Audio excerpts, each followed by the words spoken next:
চুক্তিটা তো হয়েছে দুইটা দেশের মধ্যে, মার্কিন যুক্তরাষ্ট্র, বাংলাদেশ। কোনো রাষ্ট্র যখন একটা চুক্তি করে সেটা এরকম না যে আপনি ইচ্ছা করলে চুক্তি রাখলেন, চুক্তি শেষ করে ফেললেন, ব্যাপারটা এরকম না। এটা তো দুইটা ব্যক্তির চুক্তি না, দুইটা রাষ্ট্রের চুক্তি। আর যে কোনো চুক্তি দুইটা পক্ষের মধ্যে হয়, এবং দুইটা পক্ষ যখন কোনো একটা বিষয়ে আলোচনা করে, তো সংশ্লিষ্ট পক্ষ তো তার জিনিসগুলিকে সুবিধা পাওয়ার জন্য চেষ্টা করে। একটা চুক্তিতে কিছু ধারা হয়তো কোনো একটা পক্ষে থাকে, আবার কিছু একটা ধারা অন্য পক্ষের অনুকূলে থাকে।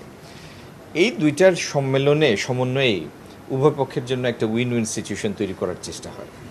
তো এই চুক্তিটা একটা বাস্তবতা, এটা আমরা ইনহেরিট করেছি, উত্তরাধিকার সূত্রে পেয়েছি।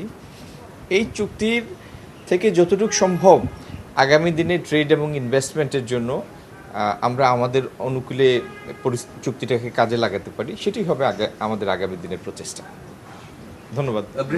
আসলে কি বললেন আজকে, মূলত ওনার আসার উদ্দেশ্যটা কি? আমাদের, আপনারা জানেন যে 301-এ একটা ইনভেস্টিগেশনের জন্য একটা প্রসেস জারি করেছেন, শুরু করেছেন, ইনিশিয়েট করেছেন মার্কিন যুক্তরাষ্ট্র।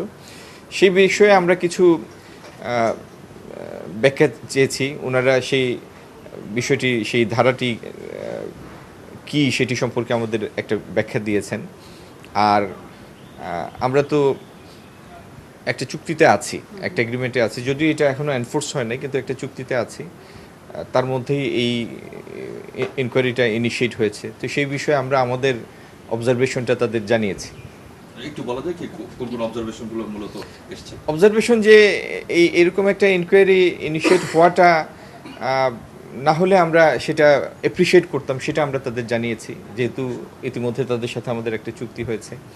আর এটাও আমরা জানিয়েছি বাংলাদেশে কোনো কিছুর মধ্যেই কোনো ওভার ক্যাপাসিটি নাই। ওভার ক্যাপাসিটির সুযোগ কোথায়? আমরা বেশিরভাগ জিনিস আমরা ইম্পোর্ট করি, আর কিছু জিনিস যেটা আমাদের রপ্তানি সক্ষমতা আছে সেটার ওভার ক্যাপাসিটি না, আমরা কোনো কোথাও ডাম্প করি না, ডাম্প করার আমাদের সুযোগই নাই। সেই অর্থনৈতিক বাস্তবতা আমাদের পক্ষে না যে কোনো কিছু ডাম্প করে বা আমাদের কস্ট প্রাইসের নিচে গিয়ে আমরা কোথাও পাঠাতে পারি, সেই অর্থনৈতিক সক্ষমতাই আমাদের নাই। আর আমাদের যে ফর্মাল সেক্টর, মূলত আমাদের রপ্তানি তো তৈরি পোশাক কেন্দ্রিক।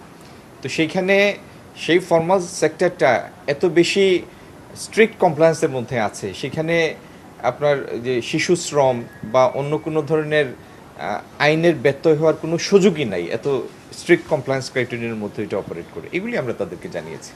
আর আমরা এই দেশের স্বার্থের অনুকূলে যাই তেমন কাজই করব, সেই জন্যই আমরা কমিটেড, এবং সেই জন্য এই দেশ পরিচালনার দায়িত্বে এই দেশের মানুষ আমাদের বসিয়েছে।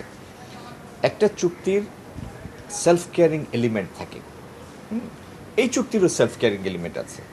আমাদের কাছে যদি কোনো সময় মনে হয় যে এই চুক্তির কোনো একটি ধারা বা একাধিক ধারা যেটি বাংলাদেশের স্বার্থের অনুকূল না, সেটাকে কারেক্ট করার প্রভিশনও এই চুক্তির মধ্যেই আছে। সুতরাং এটি নিয়ে অহেতুক আপনাদের চিন্তান্বিত হওয়ার বা আতঙ্কিত না হওয়ার জন্য আমি অনুরোধ করব।